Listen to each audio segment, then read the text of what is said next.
welcome here to TalkFCB and welcome back to the channel here today, guys, where we do have some Barca news up for discussion, as yet again we're going to be going through the very latest transfer news surrounding the likes of Pablo, Torre, Nico Williams as well, of course, after Athletic really did cry their heart out the other night. And we've also got the latest today on Marc-Andre Ter Stegen, more rumours regarding his future and his captaincy at Barca. We need debate on that, so it's coming your way. Get ready and let's do this. But let's kick off right here today, guys, with a super thanks coming in from Tony, and this is more regarding the debate that we had before on Andreas Christensen's future, and they believe that it would be really short-sighted to let him go, to let go a top centre-back here who is going to replace Inigo Martinez, for example, in just a few years' time, as of course he is not getting any younger. We do still need quality depth at centre-back. Thank you indeed for the great support, Tony, and let's kick off with Pablo Torre's future, because only a few days ago we spoke about the fact that Mallorca were very interested in him. They had been speaking to Barca there, and we spoke about the fact that he may actually leave permanently, not just on a loan deal. And I think that would be a bit of a shame for many of us. I think we've all been sort of waiting for him to get the opportunities at Barca that we feel as though he deserves. But at the same time, I understand it's not easy. I understand here we've got so many top players at the club. So obviously, for somebody like him, he needs more football, he needs more minutes, but are Barca going to let him go permanently? Well, honestly, guys, it looks like they are, because right now we are hearing that Barca are deep in negotiations with Mallorca, and it will be a sale with a buyback option and a potential 50% included of any future transfer fee with Pablo Torre, and that he will sign a 4-year deal with Mallorca. So it seems as though right here, we're quite far along. Those negotiations have been ongoing. Barca have got quite a lot, though. I would say that's much, much more than the Noah Davic deal, where they basically just let him go. They've got nothing to do with the future on that deal at all. But with Pablo Torre here, they're going to have that buyback. We don't know what that will be yet. They're going to have 50% of any future sale, which is really, really good as well. But I can't help feel as though, because of those clauses, it's not going to be for much. I don't think we're going to see here Pablo Torre leave for much money at all. It's going to be another really cheap sale. That's the feeling that I get right now. We haven't heard any figures mentioned in the media right here, but I am just wondering once again, is that the right call? Would you sell? Would you outright sell Pablo Torre? And to a club like Mallorca as well, it's not the easiest place, to go. I think it's obviously in La Liga. That's good for him, but in terms of the style of play, in terms of the football, it's not going to be easy for him to just go there and tear it up. So it's going to be interesting to see from all parties here. Barca effectively happy to sell Torre, the player himself ready to sign a 4-year deal at Mallorca, and do you believe, guys, this is a good decision from all? Because then, indeed, we must move on to talk a little bit here about Marc-Andre Ter Stegen. And again, there's a lot to get through on this. There's plenty of layers to this whole situation right now. Because the first thing, again, is that this week, and throughout the week, really, in the media, we've heard that Ter Stegen, he just doesn't want to go. There's no sign from him that he's even looking elsewhere. There's been a few rumours in the media about Monaco. Of course, they've taken on Ansu Fati. They've just signed Paul Pogba as well. I'm sure you've seen that on social media. Pogba, very, very emotional. But with Ter Stegen, there just doesn't seem to be that desire to be even open to offers right now. And we're hearing in the media yet again today that unless Barca pay off the entirety of his contract, and remember, that runs right up until 2028, we would be talking about over 40 million euros in one hit. Unless they pay that off, he ain't going nowhere. That is the stance that he has right now. And of course, yes, that is right. He has a contract at the club. He can stay. I have to repeat that every time because I understand that perfectly. But there are now reports in the media, I wouldn't say just off the back of that, but I think in general here that Ter Stegen, ahead of a brand new season, could be stripped of his captaincy at Barca. He could no longer be the Barca captain imminently.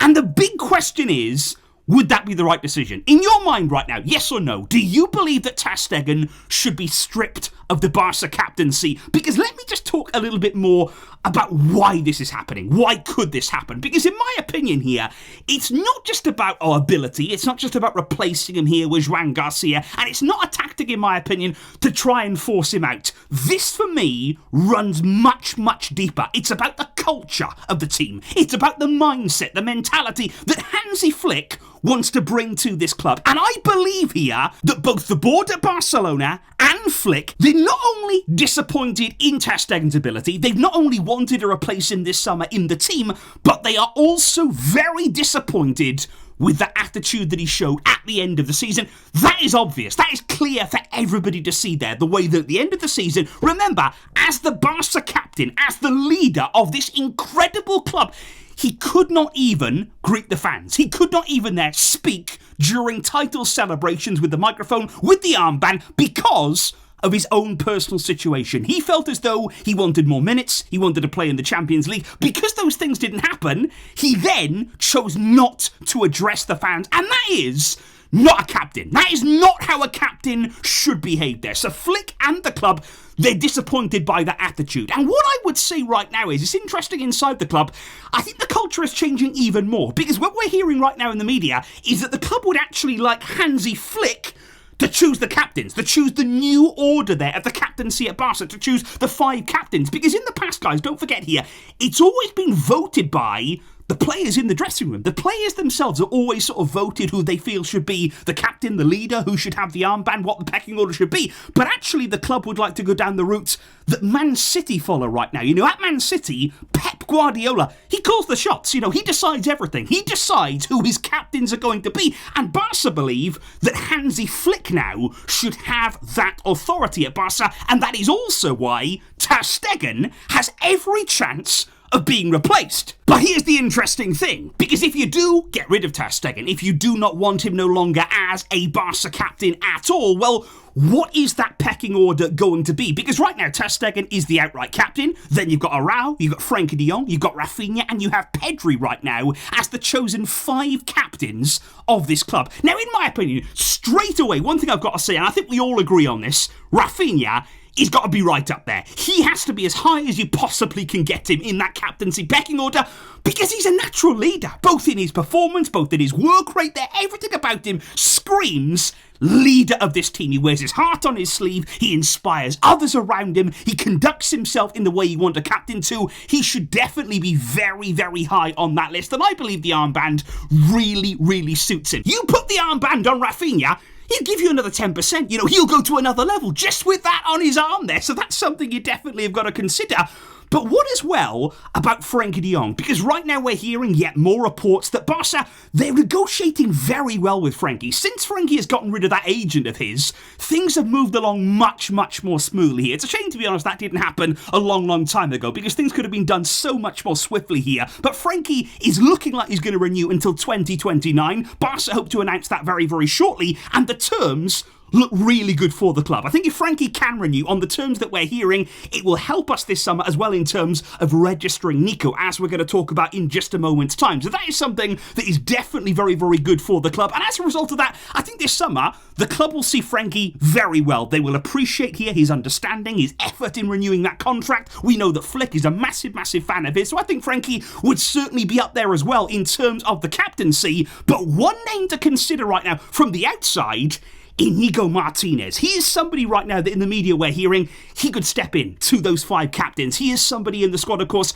who's vastly experienced. He has really won over and won the support of every single Barca fan. Every single person can see the commitment of Inigo Martinez. Flick is a massive fan of his there. And again, he's a good character. He's a very, very good leader within that dressing room. He's got a great attitude. And I can understand why you'd want to add Inigo Martinez to one of those Barca captaincy roles, guys. So in your opinion right now, if Ter Stegen was to exit those captaincy roles, who would come in? And what would be your chosen 5? What would be your captaincy pecking order for this brand new season. Because then it is indeed time to talk about the very latest on Nico Williams himself, somebody who is very much hoping to become part of that Barca group in the coming campaign. Now, unfortunately, we've got to circle back here to this mural that, of course, you will remember was unfortunately defaced during the height of these Nico Williams to Barca rumours. There, somebody took it upon themselves to just remove Nico Williams from that very famous Athletic Club mural. Now, even the club were not happy with that. Athletic wanted to get it repaired, they wanted it restored. An artist there actually spent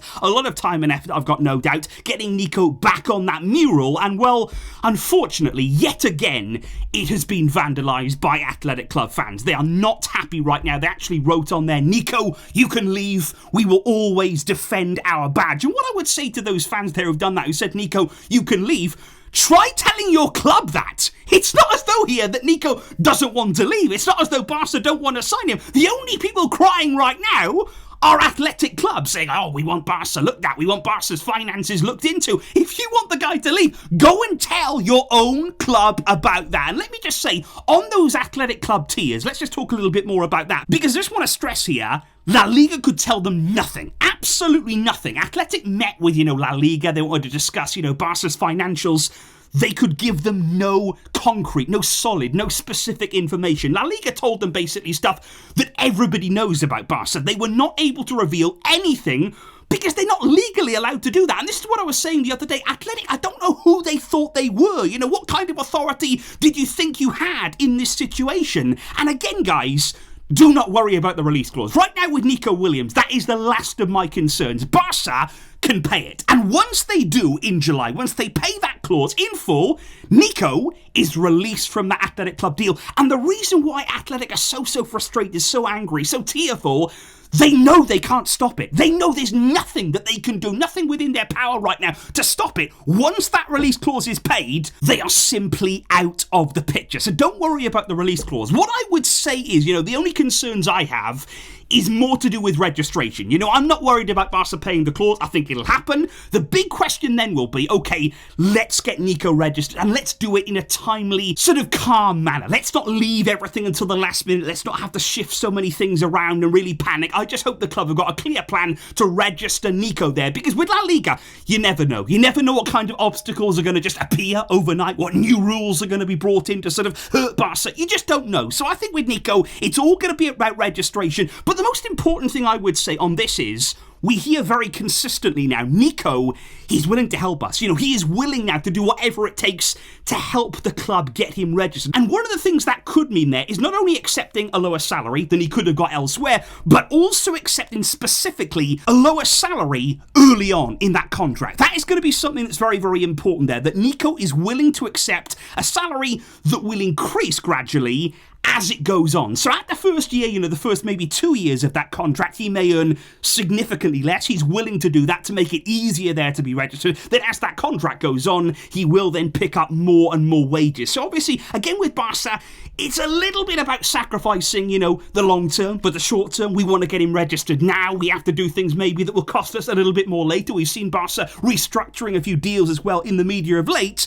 But I think with this right now, guys, it seems to be in hand. I would say that in terms of Nico this year, compared to last year, we are a lot more well prepared now. I think with last year, with the arrival of Olmo, we were juggling so many different things at the same time. Barca, I think even themselves didn't know if they'd be able to register Nico if he did choose to come. Now, though, he's the clear priority. We are gearing up to pay that clause. It's going to happen in July. It's going to be something that Athletic cannot do anything about. And once we do, I do believe that in time, we will get him registered, and then we can all enjoy him. So that there, guys, is the very latest update on Barca right now. And it has been a little bit of a quiet time. Over the past few days, I did say there on my community section, I've just been having a few days with the family. It has been so hot here in the UK. And obviously, for some reason, we don't have air conditioning. I don't know why that is. I think if I'd have recorded a video over these past few days, I might have passed out. I might still do.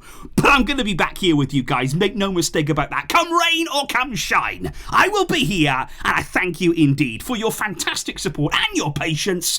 I will catch you soon for more, but until next time, as always, Vejska, Barça.